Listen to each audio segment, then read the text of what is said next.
Ba't ba ang hilig mo limitahan ang sarili mo? Susubukan mo palang sumusuko ka na agad.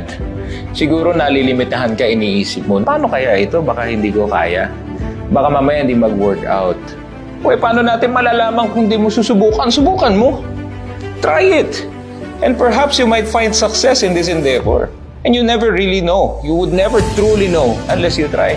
Katulad ng ulam na pag hindi mo tinikman hanggang titig ka lang, o paano mo malaman kung masarap o hindi ba? Tingnan mo, kung mo limitahan yung sarili mo. Na feeling mo wala kang ma-achieve, hindi mo makukuha. And perhaps this is because of a previous mistake. Nagkamali ka dati, ang feeling mo na ngayon, wala ka na ngayong maitatama. O tigilan mo na yan. Kasi alam mo, kung nagkamali rin ako, mga successful na negosyante, nagkamali din yan lahat.